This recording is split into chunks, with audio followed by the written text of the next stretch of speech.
I think you Like, buried what the the needle. fuck was that? What I think that's a good way to what start the stream. actually? What have we started? We started. Oh, Everybody. what the fuck was that? Oh my god! You know, I went in already convinced I loved this season and that I was with it, and I don't know. I mean, that was just a hell of an episode to process right now. Yeah, my live reaction Q&A thing is kind of biting us in the ass right now. So, hi everybody. By the way, welcome. Hi everybody. Joe Magician Hope you here, have and hope you have some wine. Yeah, make sure you got liquor. I actually chose correctly. I brought out my Fire and Blood King beer that I've been saving for like a year. This was the one for it. This is right. I am on brand right now. And joining me, of course, is Shakespeare of Thrones, who is overwhelmed and drinking wine like she's Cersei. Hey everybody. And we both have our Game of Thrones glasses. We both have our Game of Thrones glasses. I'm not even saying that very enthusiastically right now. No, you're not. But no, seriously, I mean, I don't know whether I hated it or whether I'm just deeply disturbed by it and still trying to find meaning in it. Probably a little bit of everything right now. My phone is blowing up with texts from friends who are angry and very distraught. So I think that's kind of what everybody is feeling right now. Yeah, I'm just gonna mute Twitter for a while. After this, I have to go mod Reddit after this. So actually, congratulations! Yeah, the internet is going to be an entire shitstorm this week. So everybody, get ready. You thought King's Landing was blowing up. Wait till you see the internet this week. Shakes with the jokes. Oh yes, I've got them. We got to make light of this somehow. I also have a. You haven't noticed, I have Jon Snow petting ghosts in the background here. I didn't know how much I would need this. Apparently not that much. You did not come up much in this episode. We didn't see the North at all. No, we just saw Jon being horrified at what he was seeing. And I see you have Euron's ship behind you. Oh, yes. This is an upgrade of the Silence, I suppose, the 1812 version. I'm at my mother's house, and she's a big 19th century war enthusiast, Napoleonic War enthusiast. So this is the war room. Very apropos for our discussion tonight. This is the war room. I mean, fair. That was a hell of an episode. In all the ways, I would say. It's I wasn't expecting her to do it. I really wasn't expecting Daenerys to do that. Everybody was talking about it. Maybe it was kind of, soft spoilers, or people were talking about how that might be what Daenerys does. I don't know. Maybe that's people projecting whatever spoilers were out there. But I thought, no, she's not going to do that. She's going to come up against the option. She's going to struggle with that conflict within herself, and then she's going to choose wisely. And if anything, she's going to sacrifice herself for King's Landing to make sure that it's not torched by wildfire, which we saw some plumes of green wildfire. Yeah, it went off. Yeah, it did. It wasn't much compared to the dragon fire, though, was it? No, I was expecting it to go the other way. Like she accidentally hits like almost like a gold vein where you hit one and then it would just spread out and hit the rest of them and explode. No, it was mostly dragon fire on that one that killed King's Landing. Yeah, right. Chat's losing it too. Really insane. I bet they are. Yeah. Yep. She went full Mad Queen. Yeah, they talked that up in the right before the episode. They brought every quote about a Targaryen doing something awful right in the intro. I was like, it did. Wasn't that interesting? That was a different way to do the intro than I've seen. It was my heart dropped. I was not just getting snippets of scenes, but actually taking audio from a lot of scenes and laying them over that image of her just starting to go crazy as she's watching after she watched Missandei fall. Yeah. hang on a second. I'm just making sure that I can see the chat as well. I'm not sure that I want to, actually. Well, you should. They have a lot of feelings I now. want to see everything that you guys are saying, but it's just going to fuel everything a lot more. So how do you want to approach this, Lauren? Do you want to start at the top, or do you want to just go right into the fact that Dany burned down all of King's Landing? I think we should go right into the fact that Dany burned down all of King's Landing, because I'm pretty sure that that's the thing that everybody is thinking about right now, and that everybody is still trying to deal with. So the moment itself was they had rung the bells. The Lannisters had surrendered. Cersei herself had not surrendered. The swords were being thrown down. It was like a moment of calm. And you look at Dany's face, and they keep zooming in on her, and she keeps getting angrier, and Drogon's getting a little more antsy, and she takes off. And I thought she was going right for the Red Keep. I thought that's what was going to happen, that she was not going to accept Cersei's surrender. I was like, all right, that sucks. Red Keep's done, but like, I guess I understand. Instead, she just starts nuking all of the people running through King's Landing. And yeah, I mean, okay, to be honest, like this past week, I was kind of with team burn them all. And, whatever. We haven't seen people in King's Landing. I don't know. I'm just mad with Dany. I'm really sympathetic with Dany. If that's what she has to do to rid the world of tyrants forever, then do it. But then as soon as they showed that little girl with a horse toy, did you see Shireen. that? It was like Shireen's I was toy. like, okay, all right. And not that I need that to know that there are hundreds of thousands of innocent people in King's Landing, and not that I need that to have some morals in the story and side with the people of King's Landing or anything. But I mean, the story was really pulling you in different directions, like getting your sympathy for Dany and how she's been betrayed and she's been isolated and she has no love in this place that she's been trying to get to all her life. There's only fear. And that's what fear and betrayal and isolation do to you. Is that the meaning of it? Is that what we're supposed to take from it? That that's why she did it? Is that enough? I do think that's what we're supposed to take from it. It seemed to be the breaking point for her was actually not anything that happened in the city. It was that Jon rejected her. It was that moment in front of the fireplace when she's basically, I think that's like a sneaky like marriage offer basically right there, where she's like, we can do it your way. We can have love. And she's like, Jon pulls back from the kiss. He can't do it. Obviously, we don't know what's inside his head and why he didn't. It may be that the whispers got to him. It may be that he's not cool with Mac and his aunt, which, fair enough. You shouldn't be cool with Mac and your aunt. But it appears that she took that as like the final rejection. She had lost everybody, and all she had left was Jon. And then Jon betrayed her by doing the exact thing she said not to do, and then rejecting he wasn't even her. Feeling it anymore. Like, yeah, man, that kiss this episode, that was a cold kiss. It was like he was saying the words. Yeah, but the actions were not coming through. They were just very empty words, and that was a very awkward kiss to watch.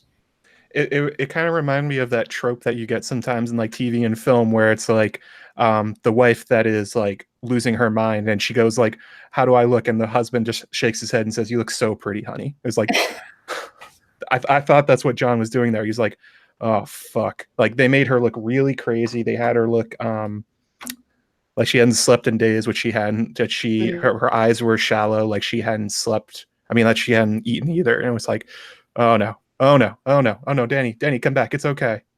And honestly, I like that. I mean, yeah, I wanted to see that presentation of Dany. I know we all lost our minds a little bit, even when the photos came out that HBO released this week, and we saw Dany with that disheveled hair, and we're like, oh my God, like what happened to her braids and her hair that's so immaculate? And I mean, that just kind of instantly clued us into what her mental state was going to be this episode. But I really had no idea it was going to be as bad as it was. I mean, I gotta say, it is pretty Shakespearean, It's just like the crumbling of, I mean, look, to a certain extent, this is how I view the world. So I'm not trying to excuse away a controversial episode with Shakespeare. Absolutely not. But yeah. For sure. Being betrayed and feeling isolated, having people you love turn against you. We see that in King Lear, and having your child die. Rhaegal was her child, and like Titus goes mad with rage and revenge when he sees his child raped, or when his child is raped and mutilated, and yeah, he goes pretty mad and goes on a killing rampage too. But this is something different. This is different.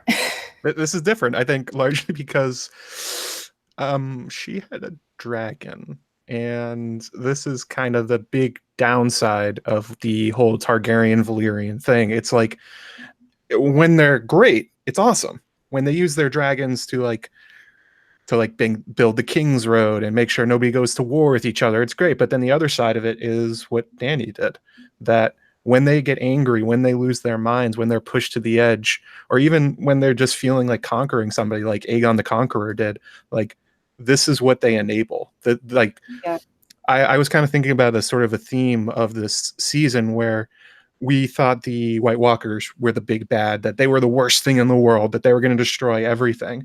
And they turn around, destroy the White Walkers, and it's like, there's this other one. There's this other thing that's just as bad as them.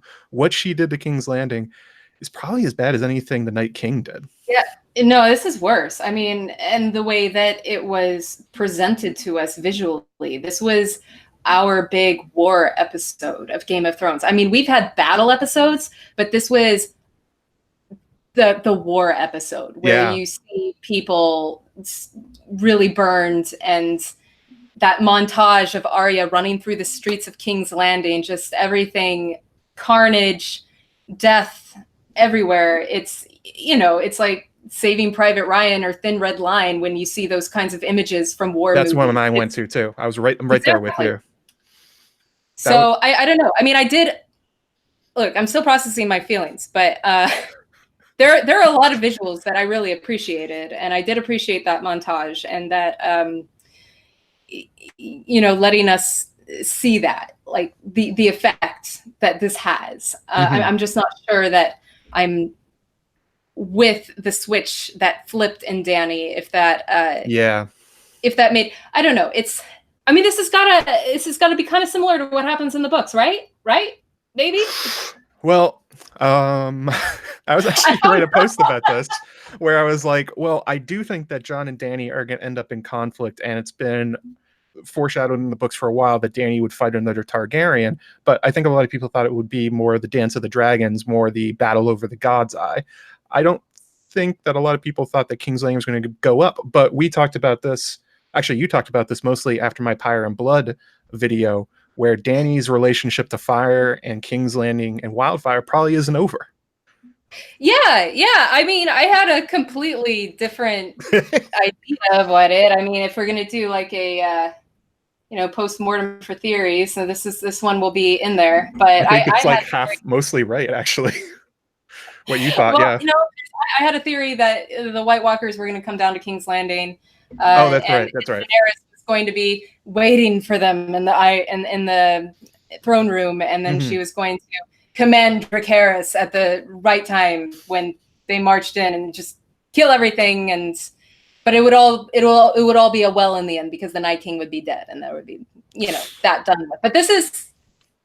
This isn't her killing the supernatural evil. Like, this is her becoming the human evil. And I really wasn't ready for that. I mean, I felt like the episode was actually trying to make us sympathetic to Cersei. I was sympathetic to Cersei as I was watching. I was like, oh God, she I had convinced myself that she definitely laid wildfire everywhere. As soon as the army walked in, actually, as soon as Jon walked in and they cut back to Cersei, I was like, she's going to light the city. Like, this is how it's going to go. She's going to let them in the gates. Like, she was surveying the carnage from that same window that she surveyed the carnage of the Sept of Baelor when it exploded. And I thought, oh man, we're going to get a repeat here, aren't we? And kind of, but not really. You could see it there, though. They were very close to having Jaime run up and Kingslayer her. That like Qyburn was right there as Rossert. The Kingsguard was right there. Jaime was running up with a sword in his hand. You thought like she was going to light up the city with wildfire. I'm like, holy shit, they're actually going to have Jaime do this again. And then they swerved on that one. I mean, I have to say, even more than me feeling really conflicted and not sure. Okay, so I don't know. I'm not sure what to think about Daenerys and that whole thing. I mean, I do know what to think about her, but on the other hand, the writing choice, I don't know. I don't know if that's a writing choice thing or if this is just something that we're going to find meaning in later. But Jaime getting back together with Cersei thing. Oh. I mean, we were all talking about how him breaking up with Brienne last week was the equivalent of Arya throwing rocks at Nymeria to get her to go away. We're like, no, Jaime is going to go and kill Cersei. Nope. Well, we're wrong. That one was very wrong. It turns out he got really drunk, and what was that with Brienne? Like, wait, what? How am I supposed to feel about that now that my heart is broken and her heart is broken? All your fan fictions are gone. They've gone up in smoke in this episode. Oh my god. Yeah, I mean, I have to say, I really don't like that. If that's something that happens in the books, then I won't like it either, because I was really on board with, I know that there's the line, we'll die together, we came into this world together, we're going to die together, but I never liked that. I mean, there's circular storytelling where you go back to something that a character said and it becomes fulfilled, kind of like a prophecy, but then there's also, like with prophecy, there's the choice of fate over free will. And I really wanted Jaime to choose free will. I wanted him to choose goodness and love, and I wanted him to choose Brienne. And that just didn't happen. And I'm going to be crying for a long time. I know. Your Twitter tomorrow is going to be lit. It's going to be amazing. I think I'm going to mute it and I'm going to go on a vacation. Yeah. I don't know. Just take a Game of Thrones vacation. This is actually a really good point from the chat. Some people are pointing out that the Valonqar prophecy came right. What's that? Sorry. The chat is saying that the Valonqar prophecy actually turned out true. Cersei did die with her brother's arms around her neck. Yeah, I was thinking that. Yeah, that's true. I did not think that was how it was going to go. They set up literally everybody was going to kill Cersei. It turns out. I mean, how was the Valonqar prophecy worded again, though? Because... Let me get this. I got this. I don't know. We got to go deep now. Everybody's Googling this right now. And when your tears have drowned you, the Valonqar shall wrap his hands around your pale white neck and choke the life from you. So kind of. Not exactly. Not exactly. Close. Yeah. I'm gonna go. Yeah, go ahead. It's close. I mean, like, he was hugging her around the neck with his golden hand, and she was crying. I mean, I think they got most of the elements in the way that they decided prophecy comes true. I don't think it quite. It's not quite there. They were thinking in that direction. That's all right though. I don't know. I'm still trying to find meaning in it, like I said. Mary up from under Winterfell earlier said Arya and Hound were the best part. I think that they were my favorite part of this episode. Not just for having Arya's perspective on the ground, but Clegane Bowl. Clegane Bowl happened. It happened. It wasn't the way I thought it would, but what do you think about it, Joe? Just call me Joe. Matt? Yeah. Joe the Magician. Joey Mags, as people call me, apparently. I was never excited for Clegane Bowl, and I mean, it was kind of what I thought. It's like, how do you kill Gregor? You don't. He's a weight at this point. I thought like maybe Sandor was going to have like a piece of dragon glass around, just like one hanging out in his belt for God knows what reason, and that would be it. I never really got the fascination behind it myself. It was like, I liked the Gravedigger plot more, where it was like Sandor was trying to get beyond it, and he sort of did that to Arya, where he told her, "Don't go down his path." I thought that scene was really good, and the dialogue between them, the way it was delivered, and the message to Arya that don't throw away your life for revenge. That I thought that was very powerful. The actual fight itself was a sword fight. That's what I thought. Yeah. I mean, I am kind of with you. I was never really, well, maybe prior to a few weeks ago, I was never a Clegane Bull get hype person. But after our fandom getting splintered over season 8, I was like, you know what? Maybe Clegane Bull 2019 is what we really need. Maybe it's what we all need to get hyped for. And so I've been tweeting about it. I tweeted something tonight because I was like, look, maybe this is something we can all have fun with. You know what? Now the Hound is dead. He's dead. He sacrificed himself to take him out. He almost got Oberyn too. I was like, no. You're not getting Oberyn. This isn't happening again. No, yeah, it can't happen twice. Almost did. But it kind of did. He lost like one eye, I think. He could barely see. Tackled him with the greatest tackle I've ever seen through those blocks and fell to their death. I mean, I guess that's the only way he could kill Gregor at this point. He survived a dagger through the head, a sword through the stomach, stab wounds everywhere. It's like, yeah, that guy wasn't going down. Yeah. And I guess that's the only way it was. It makes sense. I mean, what I like about Game of Thrones and A Song of Ice and Fire is that we have all these nested conflicts. You know, we have family against family, you know, realm against realm, and we have brother against brother. And if the good dies, taking out the evil, I guess that's a satisfying end. I mean, that's something that I can wrap up pretty neatly in my head right now. Yes. That's that story. They wrapped up the whole Clegane thing. It's over. They gave him his revenge, but it wasn't quite a revenge. He did it protecting Arya. He did it to stop Gregor from continuing to be a monster. Finally got his revenge. I actually thought this was interesting that he pushed him into fire, that Sandor in his last moment got over it. How about that? I didn't even think about that. It's very good. He went down in the fire with him in order to kill his brother. Very, I'm not sure if the right word's cathartic, but maybe. Sure. Ironic. I'm not sure. Can be sad, heartbreaking, and devastating. All those things that I'm feeling right now. I think I'm wondering if maybe it's like almost a good episode because all the feels. I mean it's not happy. I felt way better after episode 2, but like I don't remember feeling this strongly about a TV show in a long time. Right. I mean, I am still shocked. I am shocked. I feel a lot, but I'm like a weird combination of feeling everything and feeling nothing. If that makes sense. Like it feels very nihilistic to me. But you know, I mean to say, I think I do need more time, and I keep saying this. I need more time to think about it. I'm gonna rewatch it. I always rewatch the episode the night that I see it, and I'm going to keep thinking about it. I look forward to some conversations on this episode, but they will not stop. The conversation on this episode will literally never stop. This was apparently having. I got a super chat from one of my patrons. My newly modded Susan Dunkel. Do you think Dany will come after Sansa now? Actually, yeah, I didn't even really think about what happens now. Is she going to Winterfell when it's Drogon? We didn't even see a glimpse of Dany. No, after she became the dragon. Right.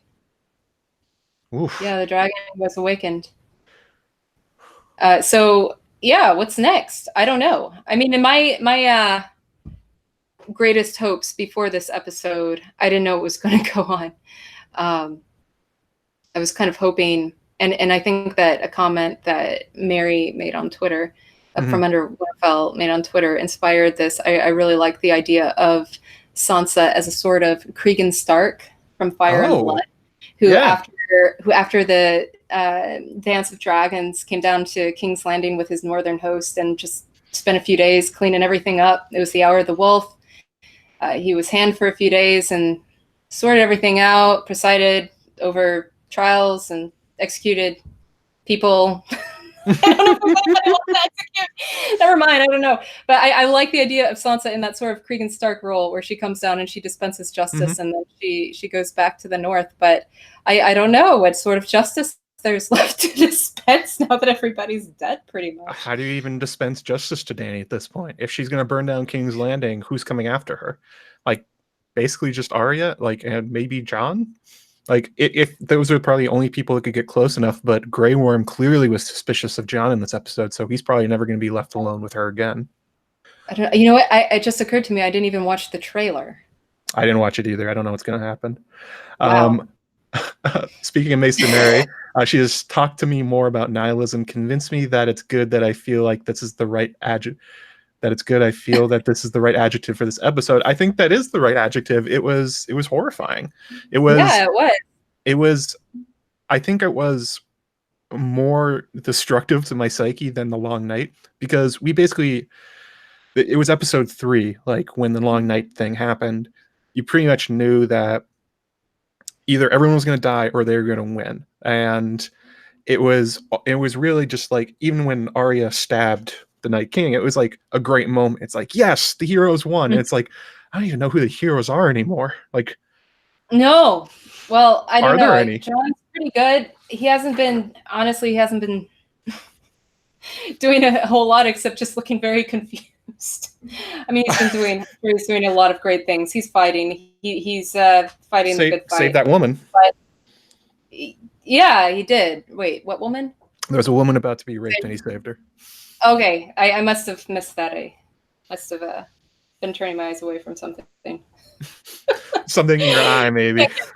Maybe something in my eye. Still crying over Jaime leaving for good and dying. Oh my God, they died. He's dead. He's done so. Another super chat here from Veronica. Who do you see on Team Dany and Team Jon? Will this change Jon's mind for the Iron Throne? I think absolutely. I think Tyrion and Jon, definitely, that entire episode was them going like, oh fuck, we were really wrong. We messed up. Like, how did we let this happen? Well, the thing is, though, is that I don't think they did. Maybe none of this would have happened if Jon had never told. Ooh, good. This gets back to my video. Okay. That right. If he had not made this decision, because remember, a long time ago, Ned Stark made the decision to protect Jon's identity, and that keeping that knowledge in, it meant that he was protecting his family and kind of the kingdom from war and chaos. And now Jon made this decision, and it's totally legit that he made this decision, because he's seen that lies haven't helped him any. They haven't protected him any. He's still had a very hard life as a result of the lie that Ned Stark told. I mean, maybe not even as a result of it, but just it doesn't help. You can't protect anybody forever. No. And so he decided to be truthful. He's always been the type to be truthful, I think. And now see what maybe that has cost him something. That Dany felt so betrayed and so isolated, so exposed, and so fearful that she's led to do this. I mean, you certainly can't blame it all on him, but you have to wonder how the dominoes fell, and if that was partly a cause. Especially because he was literally warned. Dany literally told him that that would be a huge problem. It's actually kind of fun hearing my video explained back to me. This is great. Yeah, I watched it yesterday, so it's fresh. Good question here. Someone just pointed out, Dirt Master Flex, is Arya meant to be Dany's pale mare with that horse at the end? It also looked like her silver, like her source of innocence and like the last happy thing she had in the books. Yeah, what do you think about that? I don't know. That's a really good question, though. After all this chaos and carnage of this episode, suddenly Arya gets a pretty white horse at the end. She gets a pony at the end that the Hound teased her about many seasons ago. Isn't this something from the Bible? It's a fairy tale sort of image, right? To have this white horse at the end, and it's I don't know. I guess maybe this is our bittersweet ending of this episode. Maybe. Could be. And then there's the biblical quote that Death rode in on a pale horse. Arya is literally Death at this point. Interesting. I didn't know that one. Where's that from? I think that's the four horsemen of the apocalypse from wow. from the Book of Revelations. So giving Arya, the faceless man, the master assassin, a pale horse is maybe set up for where she's going next.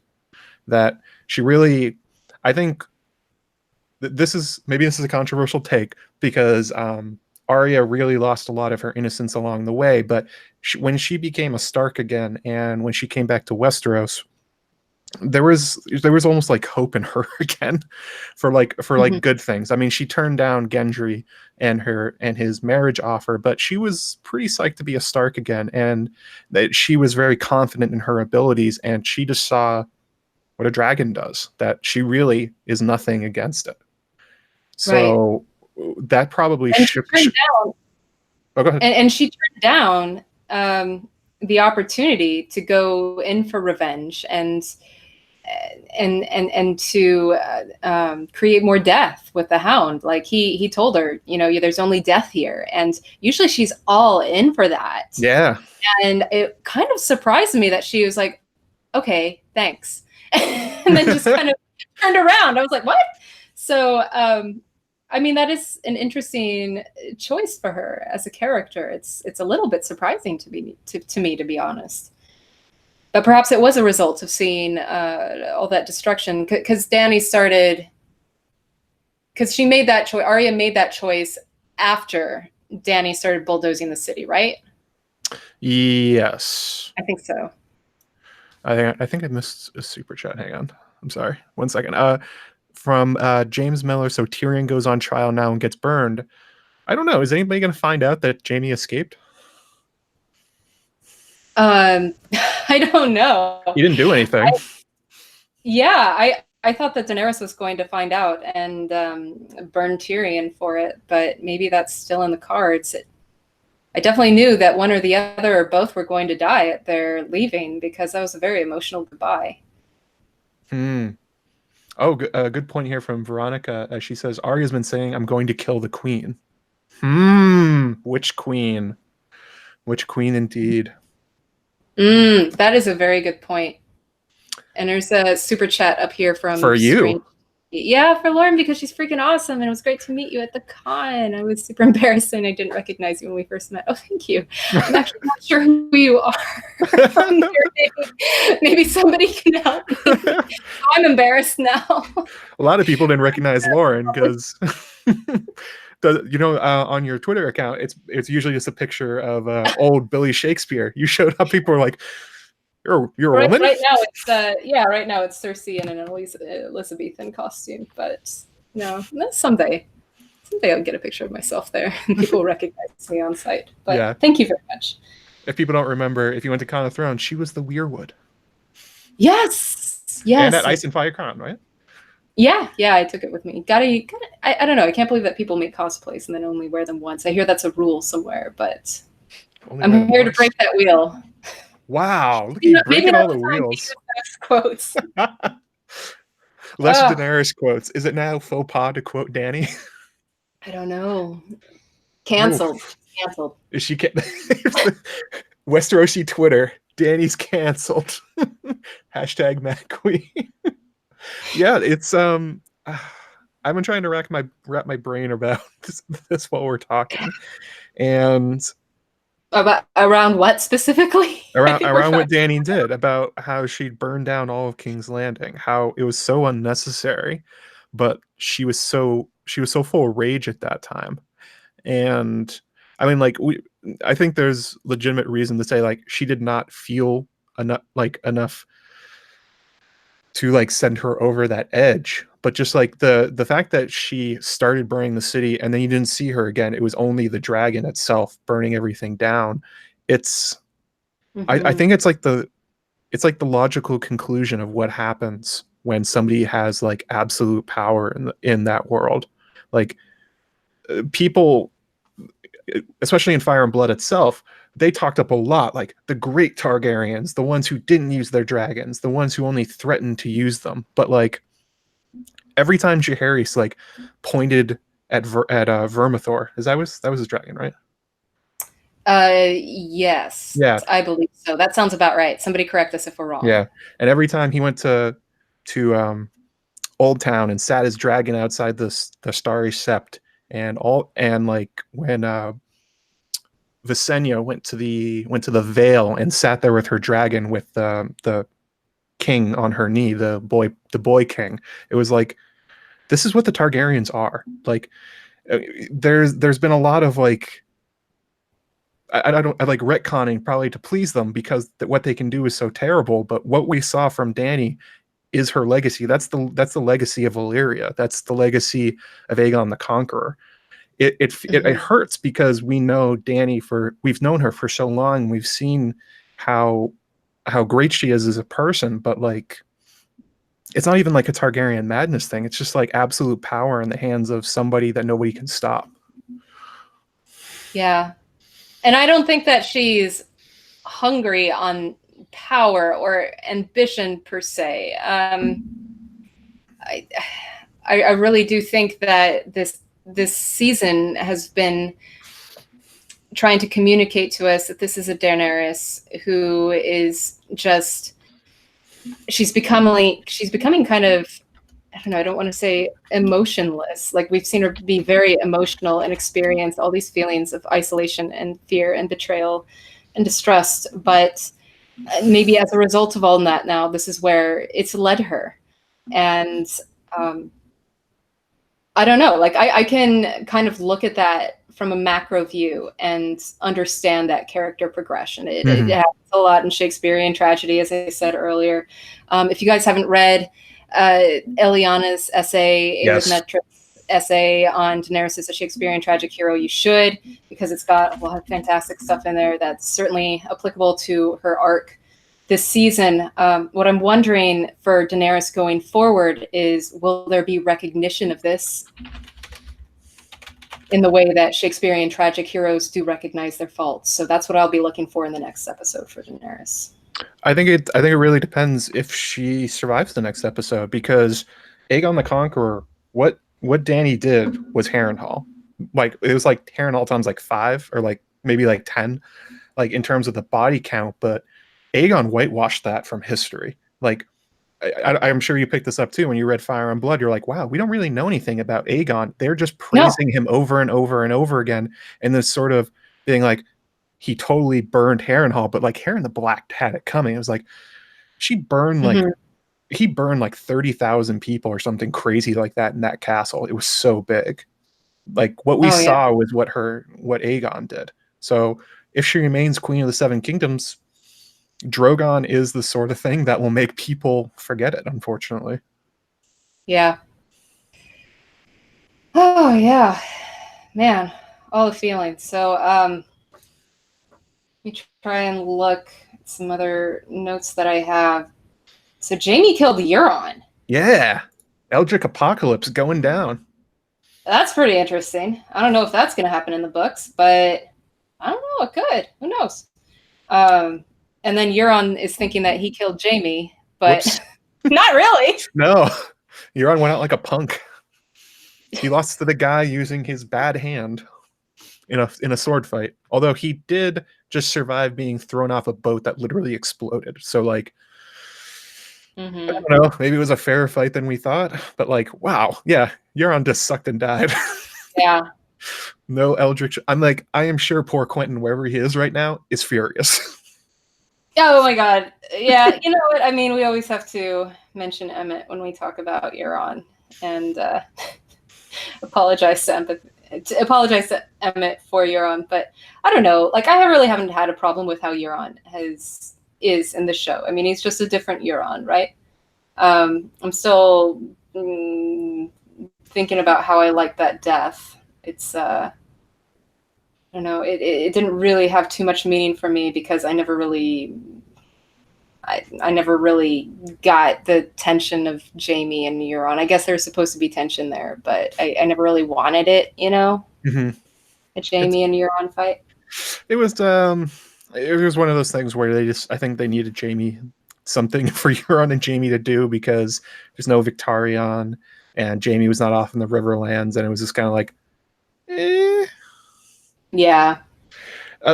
Although I will say that Euron is one of those characters in the books that has a huge amount of hype build up around him. I think largely from the fandom, and I've always been skeptical of like what he's actually going to do. Like, I think the biggest thing is like he's going to sack Old Town. Is the one that Michael or Bookshelf Stud often talks about, his ripples in the dreamscape.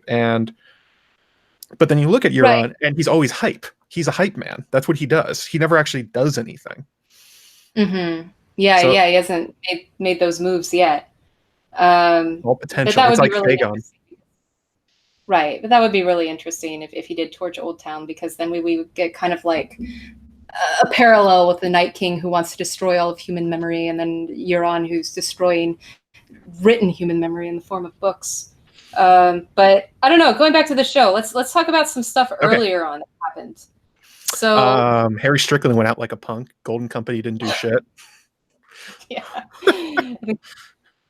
I kind of thought that was the way it was going to go. I mean, like, Drogon versus troops. We've seen this fight already. I was like, people were like hyping up the Golden Company, and they were like these great sellswords against other people, not against Drogon.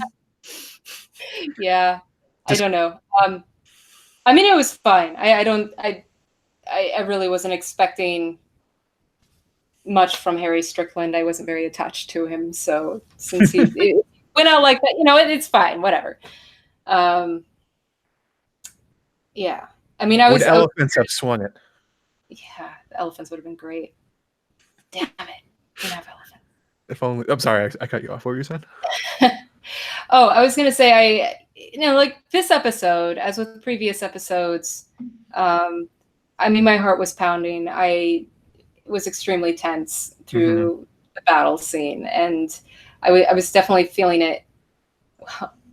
I don't know. At some point, it just all like turned to, George has this great line that he uses a couple times in the book where dread coils in your stomach like a snake. Dread was coiling in her stomach like a snake. I think it's like in a Catelyn chapter and a Jon chapter, and that's literally what I was thinking about. Like, there's just at a certain point in this battle, and it was when Daenerys was torching the city, that I felt that snaky dread. And then it just kind of burst into flames, and I don't know. Now I'm dealing with the ashes of it. So I thought the music gave it away.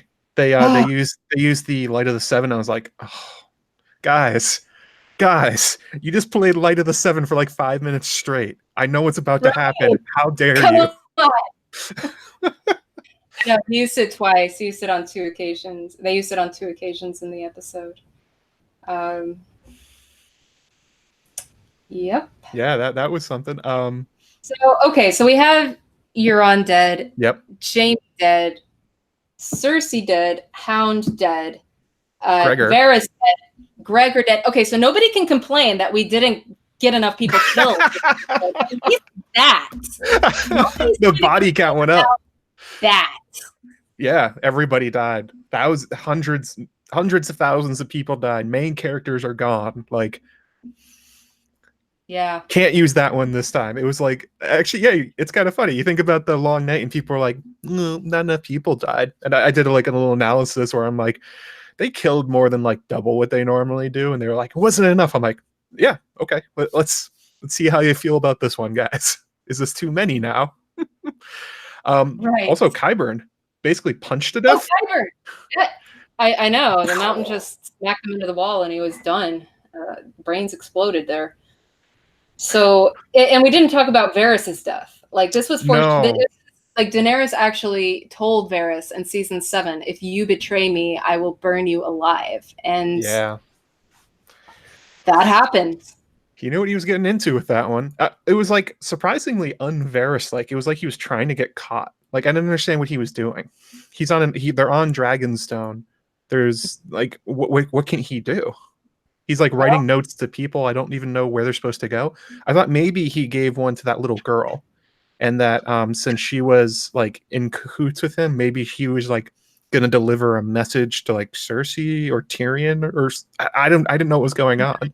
It just seemed I'm assuming that letter got out, and then that little girl came in and said that soldiers were watching her, and I guess that's how Daenerys knew that someone had betrayed her. It's unclear to me if she Martha, knew yeah. that she made the connection. Okay, so Varys has betrayed me. If Varys has betrayed me and knows this information, then Jon has betrayed me. And then that was the big betrayal in her mind. And that's why she said, Jon has betrayed me. When, that makes sense. I know that feels like ages ago now, right? Yeah, it's like 2 seasons ago. Oh, the chat's bringing up a good point.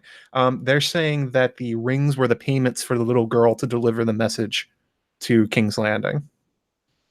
Oh, interesting. I didn't catch that. Although he did burn that letter. Maybe he had other ones. So I guess he was sending out notes all over the Seven Kingdoms. They didn't show the Ravens, so I guess I didn't pick up on that, but it makes sense. Yeah, I mean, there are a lot of things happening off screen this season for how compressed it is. So, I mean, we'll see what goes on next episode, what the result of that is. But I'm sure that he got outward somehow. He's Varys the Spider, you know? Oh, are like the High Towers now a thing? Are they alive now? We're going to see the Prince of Dorne?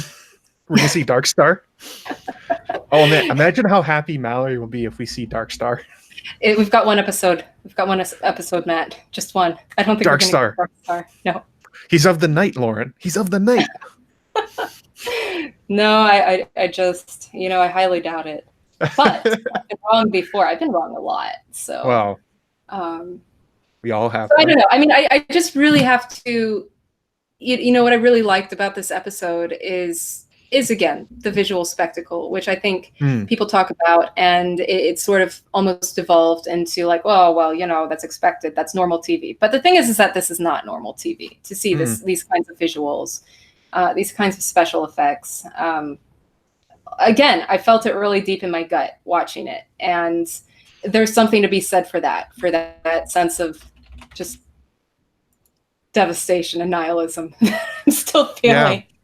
Yeah. I caught part of the scenes for the next episode, I think.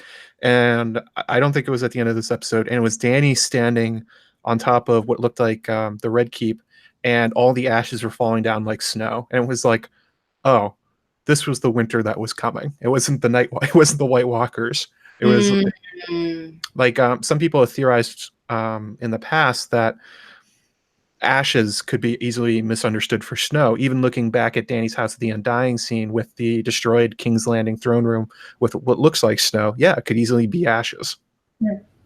Or is it also represent snow, and it's talking about Jon Snow?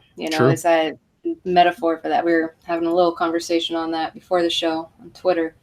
I don't know. It could mean a lot of things. I've always thought that vision from the show's House of the Undying was very poetic.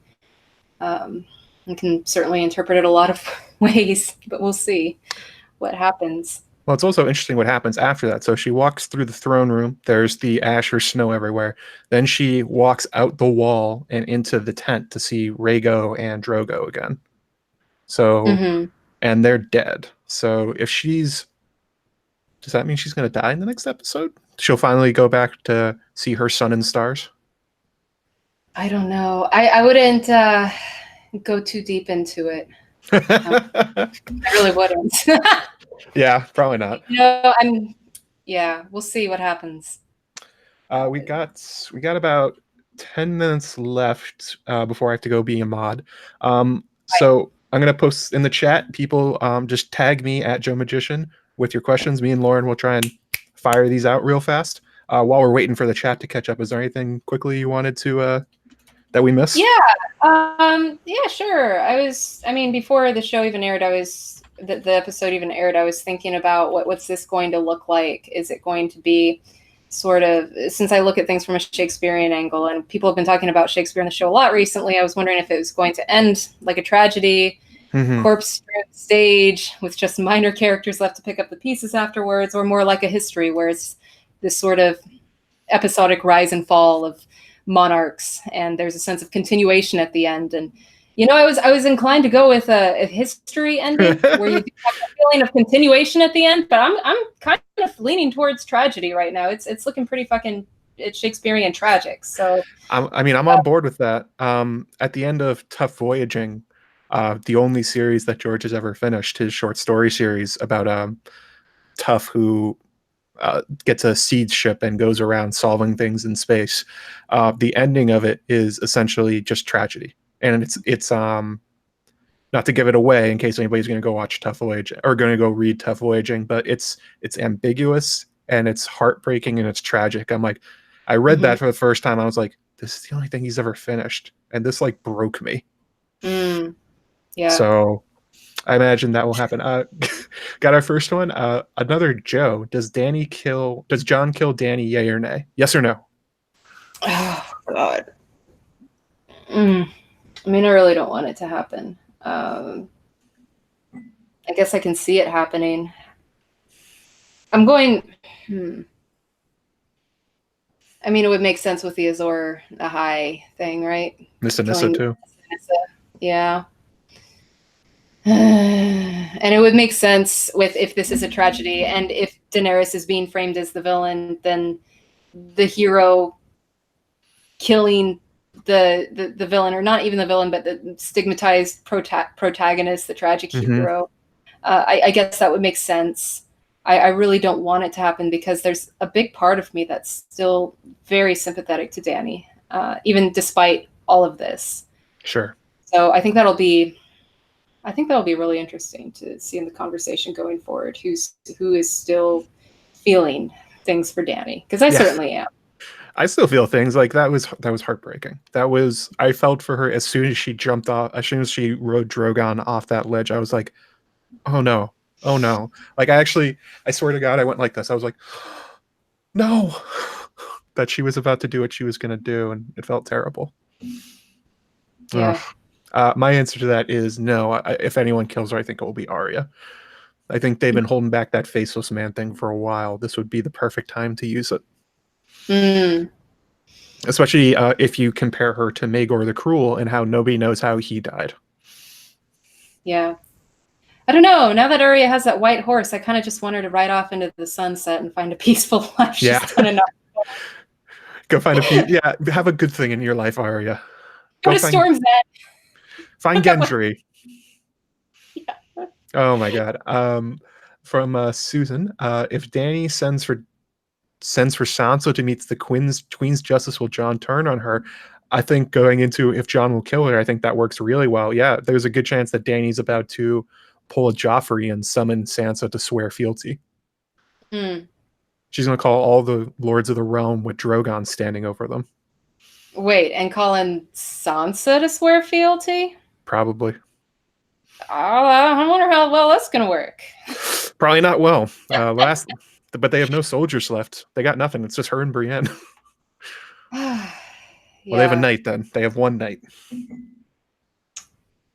Yeah, I'm also thinking, like, for Daenerys, what a twist on the hero's journey her arc is. Because she's been traveling all her life trying to get home. And home is, like, usually the comfort at the end. And it's the hero who's, changed for a good way. But for her, it's home that is changed. And then it changes her. So, like just the experience of that, seeing how different it is from what she expected. So I don't know. That's something that I've been kicking around too in my head. Totally. I'm right there with you. Like the whole house with the red door and the simple life she wanted, where she just wanted to run barefoot through the grass and play. And somehow she's ended up here. I think it's one of those things where if you showed young Dany, grown up Dany, I don't think she would recognize herself. And it also, actually, I'm just thinking about this now, it also makes sense probably why Bran gave her that look when he first met her. Because he has, Isaac, I have a video that's probably going to come out Monday or Tuesday that I didn't finish for this week about Bran and what he's doing. And part of it is that Isaac Hempstead Wright explained that he doesn't know exactly what's going to happen, but he knows that people have important roles and kind of what that role is in like a positive or negative way. So he saw Arya and Jon and smiled. He saw Sansa and was like stone face. He saw Dany and looked disappointed. So could go either way on that one. Oh, that's really interesting. I'm gonna put that in my video. It's gonna be great. Question. I know. Super chat here from Janice. Last 3 episodes will be 750 pages in the books. Dan and Dave's writing is bad because it's so condensed. Need to be 2 seasons to deal with this. Thoughts?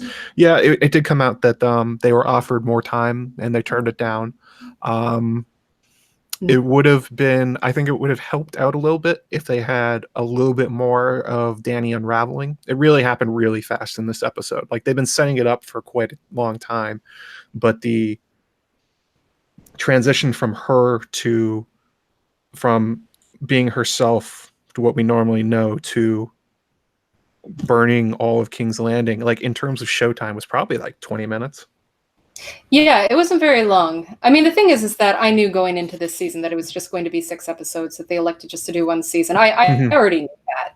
Yeah. So I've accepted that. And I don't know, like this, I know this has felt like really rushed to a lot of people, but I've just kind of already been prepared for a compressed season in comparison to others. And I don't know, I'm used to watching plays and things where a whole lot of action takes place in 2 fucking hours. So I don't know. I think that we can use our imaginations to fill in the gaps. It's just really difficult because seasons, and I'm not saying that to like throw shade at anybody, but it is something that it's less of a big deal for me to critique that than other things in the story.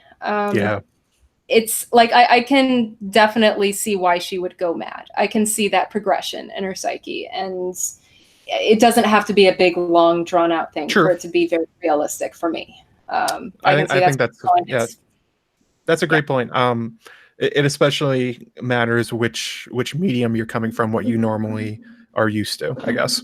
Like if you're used to watching like 10 season shows where somebody's having a slow progression down into like just destroying themselves, like maybe something like The Sopranos, then yeah, I can see how it might have felt rushed. But like you said, if I understood what they were saying, and it was, they clearly wanted you to think she was going to go crazy, that she was going to go mad, that she was going to burn down King's Land. They had characters say it. They set it up. It's there. It's, I don't know. I mean, I don't really have a problem with that, but it's getting harder for me to criticize D&D because knowing that this is a story that's, these character arcs are rounding down on what they're supposed to be in A Song of Ice and Fire, and I'm not sure what is the story in A Song of Ice and Fire and what is Game of Thrones anymore. We've been able to use that as a sort of yardstick for what the story is supposed to be, and now we don't really have that yardstick anymore. So I don't know. I'm just sort of taking the story at face value. I'm along for the ride. I'm still enjoying it. You know, I was still thrilled through this whole episode.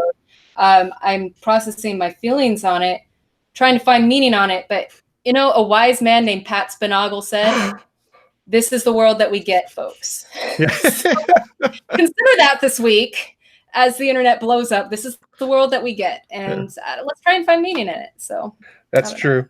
Yeah, I mean, I very much enjoyed what I saw. It also hurt, and that doesn't mean it was bad, I guess.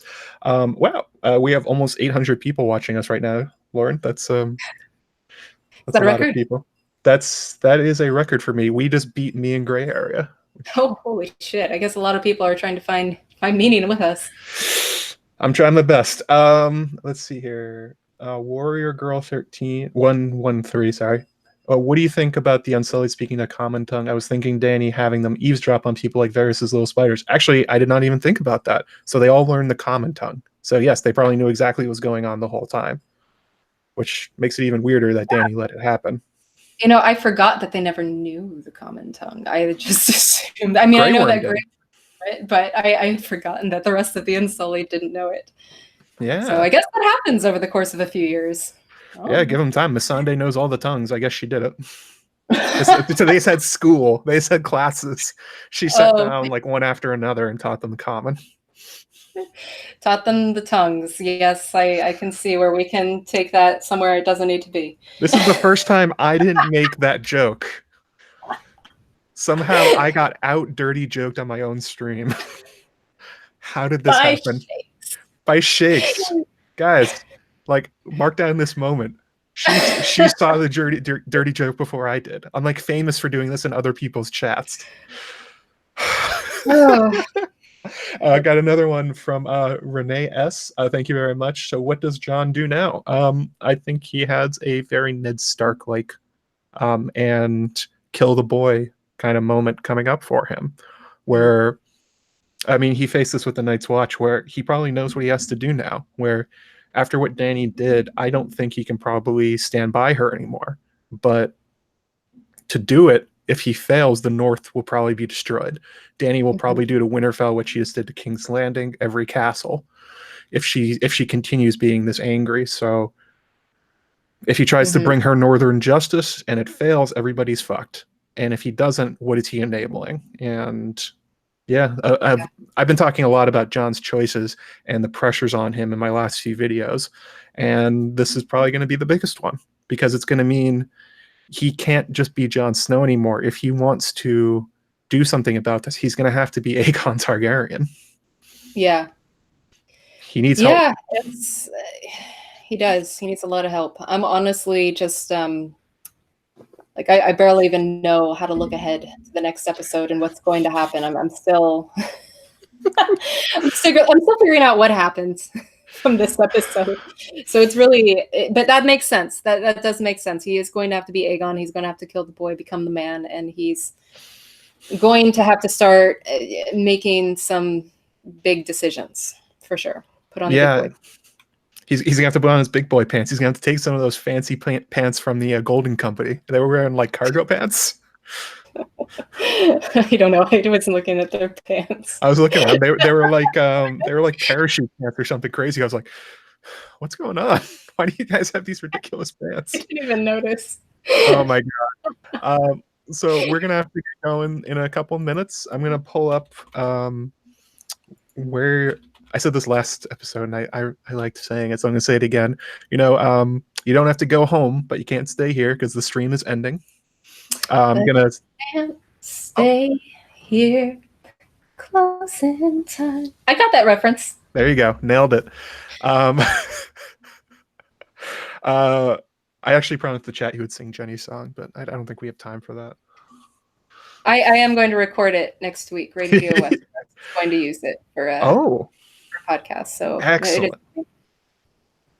By the way, if you want to hear her singing, you can go watch my Jenny song video. She sings two, I'm not sure, paragraphs. I don't know much about songs. It's not very much. Yeah, it will be up there, but it's in there. So I see Secrets of the Citadel. So Gemma and all that normal crew appears to be on. Alt Shift X is going. I think the Nowy thing is going with Bronze Terrace. Probably Raris is probably going. Phil the Issues guy.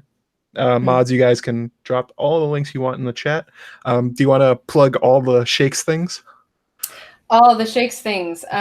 Gosh, well, you can find me on Twitter at Shakes of Thrones. I post some. I do tweet a lot about Shakespeare and A Song of Ice and Fire. Lately, I've been shit posting about Got. So you will certainly find a lot of that this week as I sort out my feelings and as we all sort out our feelings about this episode.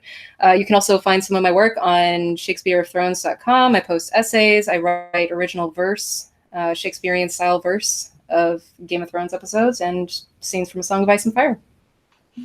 All of which are awesome. And I also have a YouTube channel. She has a YouTube channel. She eats a hot pepper on it and then tries to say Shakespeare. Yes. And also a really awesome video about Stannis and Macbeth, I think. And that video isn't out yet.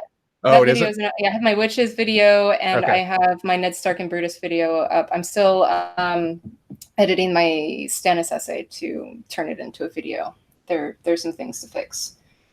But it will be out soon. I know what you mean. I literally you know how you look back on things that you write your first essay and you're like, actually. Oh. But you can find that essay in beta form at ShakespeareofThrones.com. Let me know what you think.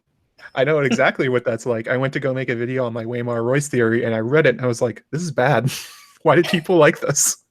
Like the idea was fine. The writing was terrible. I'm sure it's great. Oh, thank you.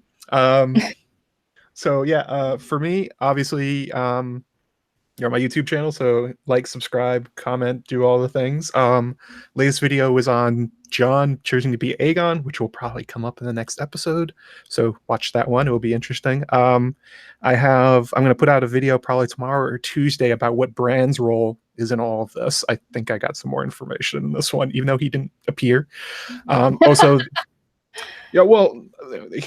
Basically, like, what his reactions now seem pretty prescient, I would say. to people Mm-hmm. and what he thinks of them. Mm-hmm. Also, I'm definitely gonna be on Maester Monthly this week. I wasn't on the last one because I was too busy making stuff. This time I'm going to make time for it. And Watchers on the Wall, I'll probably be putting up at least one article this week, the fandom road thing, where it's like your journey into becoming a member of the fandom. So you'll get the Joe Magician backstory. I'm excited. I'm so excited. All right.